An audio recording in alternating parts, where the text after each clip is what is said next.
Amma! Amma!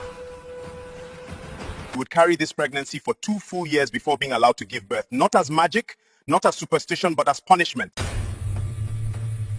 She disobeyed. She deserves it. She forgot who she was. You punished my body, but you could not erase my truth. This child is not a mistake. My silence was. If you survive this, you must live boldly. My grandson. Once upon a time, in a Ghanaian town known as Aseda, there was a young princess named Amma. Amma was 22 years old. Aseda was not a loud kingdom. It was a place where people spoke carefully, where tradition was stronger than emotion, and where the past guided every decision of the present. The land was rich with cocoa farms and cassava fields, and the people believed that order was the reason the kingdom had survived for generations. At the center of this kingdom stood the palace of King Kofi, a respected ruler whose word carried weight far beyond Aseda's borders. By his side was Queen Isi, a woman known for her discipline, quiet strength, and loyalty to tradition. Princess Amma was their only child. From the day she could walk, Amma was reminded of who she was. She was not raised like other children. While others ran barefooted through the fields, Amma learned how to sit properly, how to greet elders, how to lower her eyes when spoken to, and how to speak only when necessary. She was taught that her life was not her own. Amma was obedient, but she was also curious. She often wondered why tradition demanded silence from women. She wondered why love was treated as weakness. She wondered why her future had already been decided before she understood what it meant. Yet she never spoke these thoughts aloud. She smiled. She bowed. She obeyed. And because of this, the people loved her. She is a good princess, they said. She knows her place. But deep inside, Amma lived a quiet, lonely life. One dry season, the kingdom faced a serious problem. The irrigation paths that carried water to the farms had cracked, and crops were beginning to suffer. King Kofi ordered builders from nearby towns to come and repair the damage. Among them was a young man named Kojo. Kojo was simple, strong, quiet. He spoke respectfully, worked tirelessly, and never complained even when the sun burned his skin and dust filled his lungs. Unlike others, Kojo did not boast or seek attention. Amma noticed him. At first, she only watched from a distance. From the palace veranda, she saw how he helped older workers lift heavy stones. She saw how he shared his food without hesitation. She saw how he greeted elders with genuine respect, not fear. One afternoon, as tradition required, Amma carried water to the workers. When she handed the bowl to Kojo, he looked up, surprised. "Thank you, princess," he said softly. Their eyes met. In that moment, something shifted. After that day, they began to talk carefully, cautiously. At first, it was nothing serious. Just greetings. Just questions about the work.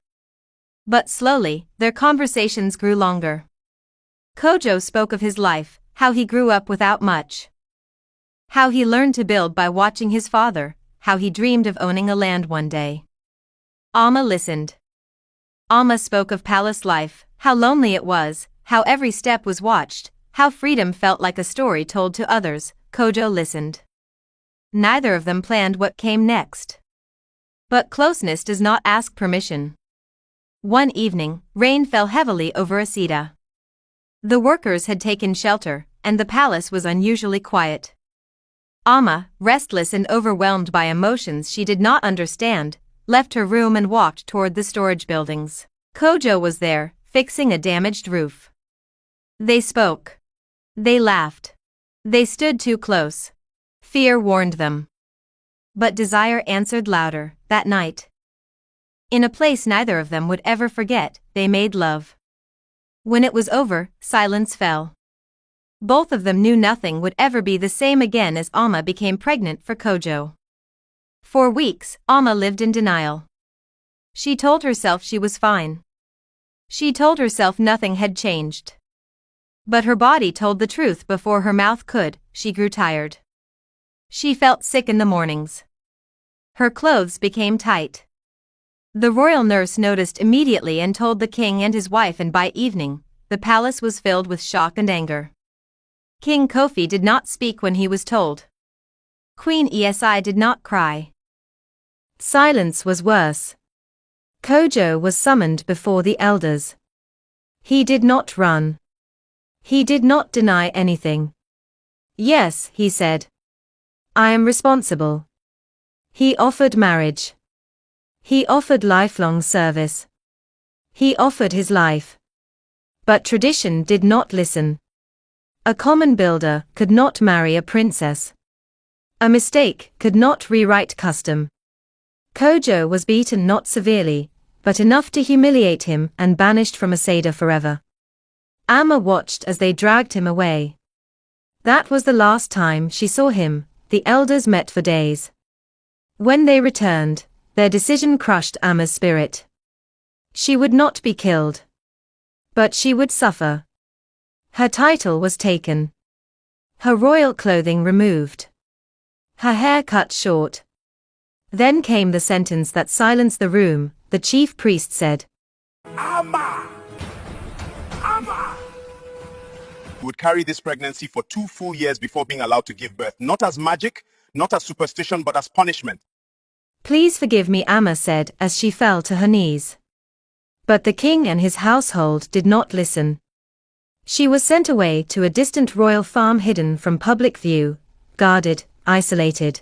The first year was agony. Amma's body grew heavier, but the child did not come. Her legs swelled. Her back ached constantly. She cried alone. She prayed for strength. She begged the guards to let her see her mother, but no one listened. People came only to stare at her shame. She disobeyed. She deserves it. She forgot who she was. A villager said. The second year nearly killed her. She fainted often. She struggled to walk. Her nights were filled with pain and fear. But she never once wished anything evil on her child. Every night, she spoke softly to her stomach. If you survive this, you must live boldly, she whispered. At the end of the second year, the elders returned. Amma would be allowed to give birth only if she confessed publicly. No excuses. No blaming Kojo. No tears. Weak but determined, Amma agreed. The people gathered in silence.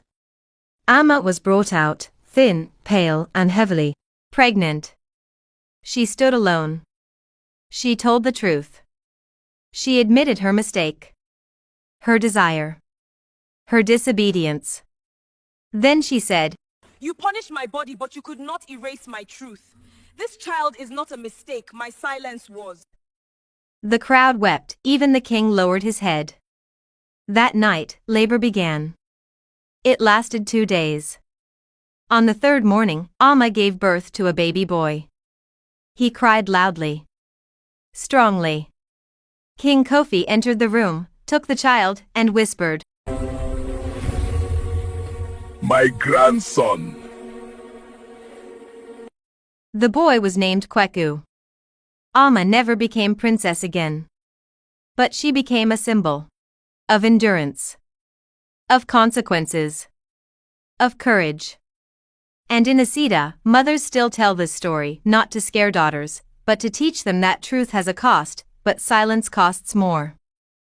Thank you all for watching. If you enjoyed this beautiful story, please drop a like on the video and leave a comment on your favorite part of the story, moral lessons, and so on your notification bell so that you can get notified anytime a new and interesting video is released.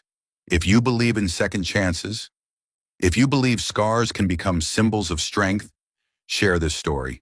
Let it reach someone who's still fighting their past. Subscribe to my channel, Folktales by Queen Mother, for more real African stories that inspire, transform, and live forever in your heart. Please be rest assured that if you support me by liking, commenting, and subscribing to my channel, you will always stay motivated. It has not been easy getting here, but I really appreciate all of you who always watch my videos to the end. It's a lot of hard work, days of sleepless nights before one of these videos you watch on this channel is produced. I am counting on your support always to take this channel to the top. Thank you once again for your unwavering love and support. God bless you all.